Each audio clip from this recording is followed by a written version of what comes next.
દમન અને પોલીસ ફરિયાદ માટે જાહેર કરાશે અલગ નંબર। રાજ્ય સરકાર જાહેર કરશે અલગ નંબર। એડવોકેટ જનરલે ગુજરાત હાઈકોર્ટને આપી બાહેધરી। 12મી જાન્યુઆરી સુધીમાં જાહેર કરાશે અલગ નંબર।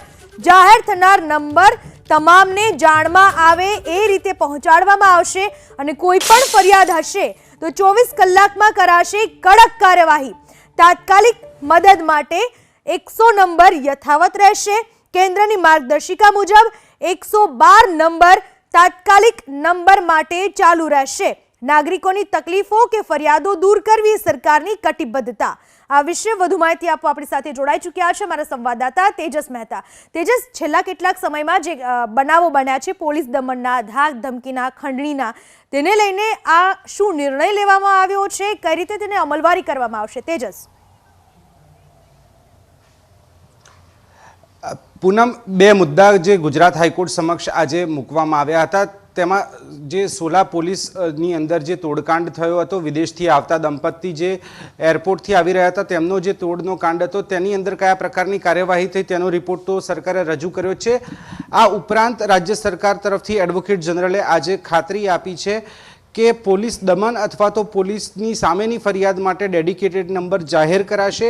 એટલે જે ગુજરાત હાઈકોર્ટે આ પહેલાં ટકોર કરી હતી તે જ ટકોરના આધાર ઉપર આજે એડવોકેટ જનરલે કોર્ટને બાંહેધરી આપી છે કે એક નવો નંબર જાહેર કરાશે। 1064 નંબર જે ભ્રષ્ટાચારની ફરિયાદ માટે છે તે પણ યથાવત રહેશે। લોકોના મનમાં જે સર્વવ્યાપી નંબર 100 નંબર જે તાત્કાલિક મદદ માટે હોય છે તે પણ યથાવત રહેશે। સાથે જ કેન્દ્ર સરકારે જે જાહેરાત કરી હતી અને જે આખા દેશની અંદર કોઈ પણ ફરિયાદ કરવાની થતી હોય તો 112 નંબર તે પણ યથાવત રહેશે। આ ઉપરાંત માત્ર પોલીસની સામેની જે ફરિયાદ હોય તેના માટે રાજ્ય સરકાર એ ફરિયાદ નોંધવા માટે એક અલગ નંબર જાહેર કરશે। આવી સ્પષ્ટતા કોર્ટમાં કરવામાં આવી છે। 12 જાન્યુઆરી સુધીમાં આ નંબર તમામ લોકો સુધી પહોંચાડવામાં આવશે। રાજ્યના તમામ નાગરિકોને કોઈ પણ પ્રકારની ફરિયાદ પોલીસની સામે હોય તો તેની પણ તકેદારી સરકાર રાખી રહી છે। આ ઉપરાંત જે એક કિસ્સો બન્યો હતો જેમાં ટ્રાફિક પોલીસનો એક અલગ તોડકાંડ સામે આવ્યો હતો જેની પણ તપાસ છેક જમ્મુ કાશ્મીર જઈને કરવામાં આવી તે બાબતની પણ કોર્ટે નોંધ લીધી છે। આ તમામ મુદ્દાઓને લેતા કોર્ટે 12 જાન્યુઆરી સુધીનો સમય આપ્યો છે આ નંબર જાહેર કરવા માટે।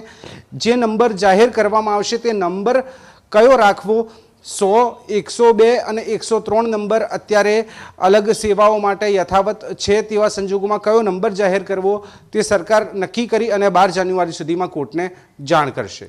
ચોક્કસથી તેજસ, આભાર આપનો તમામ માહિતી બદલ। તો પોલીસ દમન અને આ પ્રકારના કેસીસ માટે એક અલગ નંબર જાહેર કરવામાં આવશે। રાજ્ય સરકાર આ નંબર જાહેર કરશે। એડવોકેટ જનરલે ગુજરાત હાઈકોર્ટને આ બાહેધરી આપી છે। 12મી જાન્યુઆરી સુધીમાં આ નંબર જાહેર કરવામાં આવશે।